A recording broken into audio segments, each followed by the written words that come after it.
Corona lockdown ಸಂದರ್ಭದಲ್ಲಿ ಬದುಕು ಸಾಗಿಸುವುದೇ ಕಷ್ಟ ಎಂದು ಕಂಗಾಲಾಗಿದ್ದ ಆ ಕುಟುಂಬಕ್ಕೆ ಜೀವನ ನಿರ್ವಹಣೆಗೆ ಆಸರೆಯಾಗಿದ್ದು ಅಣಬೆ ಕೃಷಿ. ಸಣ್ಣ ಪ್ರಮಾಣದಲ್ಲಿ ಆಯಿಸ್ಟರ್ ಅಣಬೆಯನ್ನ ಆರಂಭಿಸಿದ ಈ ಕುಟುಂಬ ಇದೀಗ ದೊಡ್ಡ ಮಟ್ಟದಲ್ಲಿ ಅಣಬೆ ಬೆಳೆಸುವ ಮೂಲಕ ಉತ್ತಮ ಲಾಭವನ್ನ ಗಳಿಸ್ತಾ ಇದೆ. ಇದ್ದ ವ್ಯವಹಾರವಿಲ್ಲ. ಕೊರೋನಾ ಲಾಕ್ಡೌನ್ ಸಂದರ್ಭದಲ್ಲಿ ನಷ್ಟವಾದಾಗ ಹಲವು ಕುಟುಂಬಗಳು ಹೊಸ ವ್ಯವಹಾರವನ್ನ ಆರಂಭಿಸಿ ಮತ್ತೆ ಬದುಕು ಕಟ್ಟಿಕೊಂಡಿವೆ. ಇಂತಹುದೇ ಒಂದು ಕುಟುಂಬ ದಕ್ಷಿಣ ಕನ್ನಡ ಜಿಲ್ಲೆಯ ಬಂಟ್ವಾಳ ತಾಲೂಕಿನ ಬಾಳೆಪುಣಿ ಗ್ರಾಮ ಪಂಚಾಯತ್ನ ನವಗ್ರಾಮದಲ್ಲಿದೆ.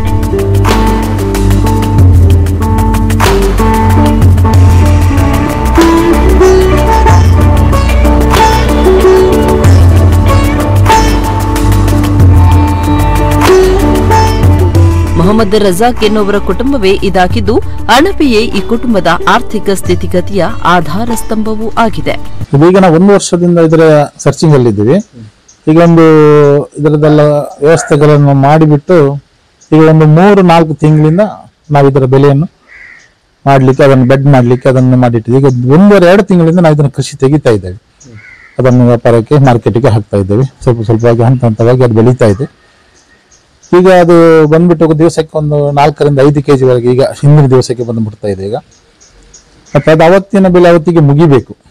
ಇಲ್ಲ ಅಂತ ಹೇಳಿದ್ರೆ ಅಕಸ್ಮಾತ್ ನಾಳೆವರೆಗೂ ಕೊಂಡೋಗ್ಬೋದು. ಈಗಿನ ಸೆಕೆ, ತಾಪಮಾನ, ಬಿಸಿಲಿನ ತಾಪ ಜಾಸ್ತಿ ಇರುವುದರಿಂದ ತುಂಬಾ ದಿವಸ ಅದನ್ನು ಮುಂದೆ ಇಟ್ಟು ಅದನ್ನು ಫ್ರೆಶ್ನೆಸ್ ಕಾಪಾಡ್ಲಿಕ್ಕೆ ನಮ್ಮಿಂದ ಆಗ್ತಾ ಇಲ್ಲ. ತಾಜಾತನ ಕಾಪಾಡಲಿಕ್ಕೆ ಆಗ್ತಾ ಇಲ್ಲ. ಅದರಿಂದ ಅವತ್ತು ಮುಗಿದ್ರೆ ಅದು ಒಳ್ಳೆಯದು. ನಂತರ ಅದರಿಂದ ಬಂದಂತಹ ಪ್ರಾಡಕ್ಟ್ಗಳನ್ನು ಒಂದು ವೇಳೆ ಇವತ್ತು ನಮ್ಗೆ ವ್ಯಾಪಾರ ಆಗಿಲ್ಲ ಅಂತ ಹೇಳಿದ್ರೆ ಅದನ್ನು ನಾವೇನ್ ಮಾಡ್ತೇವೆ, ಅದನ್ನು ಹಾಳಾಗೋದಕ್ಕಿಂತ ಮುಂಚೆ ನಾವದನ್ನು ಒಣಗಿಸಿ ಅದನ್ನು ಮುಂದಿನ ಉತ್ಪನ್ನ ಅದರ ತರಾವಳಿ ಬೇರೆ ಬೇರೆ ತರದಂತಹ ಉತ್ಪನ್ನಗಳನ್ನು ಅದರಿಂದ ಮಾಡ್ಲಿಕ್ಕಾಗುತ್ತೆ. ಅತ್ಯಂತ ಹೆಚ್ಚಿನ ಪ್ರಮಾಣದ ಪೌಷ್ಟಿಕಾಂಶಗಳನ್ನು ಹೊಂದಿರುವ ಈ ಅಣಬೆಯನ್ನ ಯಾವುದೇ ರಾಸಾಯನಿಕವನ್ನ ಬಳಸದೆ ರಜಾಕ್ ಕುಟುಂಬ ಬೆಳೆಯುತ್ತಿದೆ. ಸಕ್ಕರೆ ಕಾಯಿಲೆ ಸೇರಿದಂತೆ ಹಲವು ರೋಗಗಳನ್ನು ನಿಯಂತ್ರಣದಲ್ಲಿಡುವ ಸಾಮರ್ಥ್ಯವು ಈ ಅಣಬೆಯಲ್ಲಿದೆ. ಅಣಬೆಯಲ್ಲಿರುವ ಪೋಷಕಾಂಶ ಸತ್ವಗಳ ಮಾಹಿತಿ ಇಲ್ಲದೆ ಹೆಚ್ಚಿನ ಜನ ಅಣಬೆಯನ್ನ ಸೇವಿಸುವುದಕ್ಕೆ ಹಿಂದೇಟು ಕೂಡ ಹಾಕುತ್ತಿದ್ದಾರಂತೆ.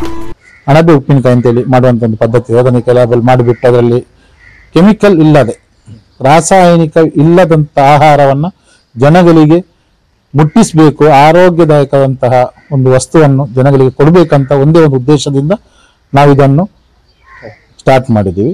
ಇಲ್ಲಿ ಲೋಕಲ್ ಅಲ್ಲಿ ಇದರ ಬಗ್ಗೆ ಮಾಹಿತಿ ಇಲ್ಲ. ಇದು ಅಣಬೆ ಅಂತ ಹೇಳಿದ್ರೆ ಒಂದು ವಿಷಪೂರಿತವಾದ ಒಂದು ವಸ್ತು ಅಂತ ಹೇಳಿ ಹೆದರ್ತಾರೆ. ಹೆದರಿಕೆ ಎಂಬುದು ಅವರ ಮನಸ್ಸಲ್ಲಿದೆ.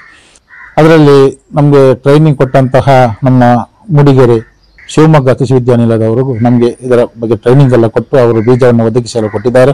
ನಮ್ಮ ಆಸ್ಪಾಸಿನ ನನ್ನ ಸ್ನೇಹಿತರಾದಂತಹ ಇಸ್ಮಾಯಿಲ್ ಖಾನಂದರ್ ಅವರನ್ನು ಸಂಪರ್ಕ ಮಾಡಿ ಸ್ಥಳೀಯ ಮೆಂಬರ್ಗಳಾದ ಸಮೀಮಾ ಮತ್ತು ಜೊಹರಾ ನವಗ್ರಾಮದವರು ನಮ್ಮ ಹತ್ತಿರದ ಜನಶಿಕ್ಷಣ ಟ್ರಸ್ಟ್ ಅಂತೇಳಿ ನಮ್ಮಲ್ಲಿ ಒಂದು ಟ್ರಸ್ಟ್ ಇದೆ, ಅವರನ್ನು ಸಂಪರ್ಕ ಮಾಡಿ ಅವರು ಇದನ್ನು ತುಂಬಾ ಬೆಳೆಯುವಂತ ಮಟ್ಟಕ್ಕೆ ತಂದು ನಿಲ್ಲಿಸಿದ್ದಾರೆ. ಅದರಲ್ಲಿ ನಮ್ಮ ಸನ್ಮಾನ್ಯ ಶ್ರೀನಿವಾಸ ಶೆಟ್ಟಿ ಸಾಹೇಬ್ರವರು ನಮಗೆ ಇದನ್ನು ವ್ಯವಸ್ಥೆ ಮಾಡಿ ಕೊಟ್ಟಿದ್ದಾರೆ.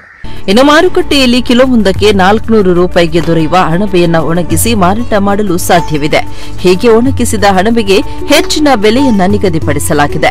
ಅತ್ಯಂತ ಪೌಷ್ಟಿಕಾಂಶ ಇರುವ ಅಣಬೆಯನ್ನ ಜನ ಹೆಚ್ಚಿನ ಸಂಖ್ಯೆಯಲ್ಲಿ ಉಪಯೋಗಿಸಬೇಕು ಎನ್ನುವ ಕಾರಣಕ್ಕೆ ಮೊಹಮ್ಮದ್ ರಜಾಕ್ ಹಸಿ ಅಣಬೆಗಳ ಪ್ಯಾಕ್ ಮಾಡಿ 60 ರೂಪಾಯಿಯಂತೆ ಮಾರಾಟ ಮಾಡುತ್ತಿದ್ದಾರೆ. ಮರದ ಹುಡಿ ನೋಡಿ, ರಬ್ಬರ್ನಿಂದ ಬಂದಂತ ಮರದ ಹುಡಿ. ಈ ಮರದ ಹುಡಿಯನ್ನು ಒಂದು ಬಟ್ಟೆ ಇದರಲ್ಲಿ ಕಟ್ಟಿ ಹಾಕಿಬಿಟ್ಟು ಇದರಲ್ಲಿ ನೀರಲ್ಲಿ ನೆನೆ ಹಾಕುವಂಥದ್ದು.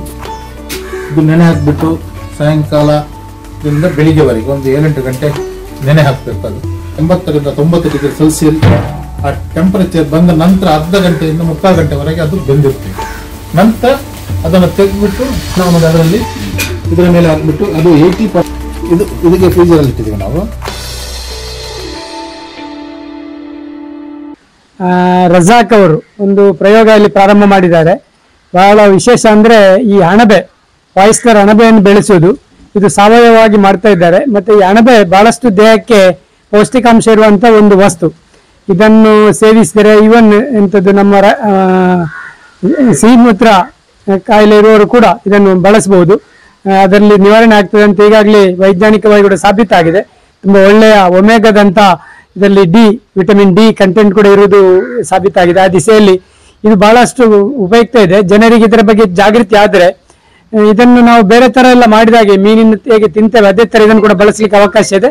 ಅತ್ಯುತ್ತಮವಾದ ಒಂದು ದೇಹಕ್ಕೆ ಪೋಷಕಾಂಶ ನೀಡುವಂತ ಒಂದು ಅಣಬೆ ಇದೆ. ಇದರ ಬಗ್ಗೆ ನಾವೆಲ್ಲ ಇಲ್ಲಿ ಗ್ರಾಮದಲ್ಲಿ ಈಗ ಈ ಪ್ರಚಾರ ಆಗ್ತಾ ಉಂಟು. ಹೆಚ್ಚಿನ ಜನ ಪ್ರಾರಂಭ ಮಾಡಿದ್ದಾರೆ. ಹೆಚ್ಚು ಜನ ಇದನ್ನು ಪಡೆದು ಇದನ್ನು ಸೇವಿಸಬೇಕು ಅಂತ ವಿನಂತಿಸ್ತೇವೆ.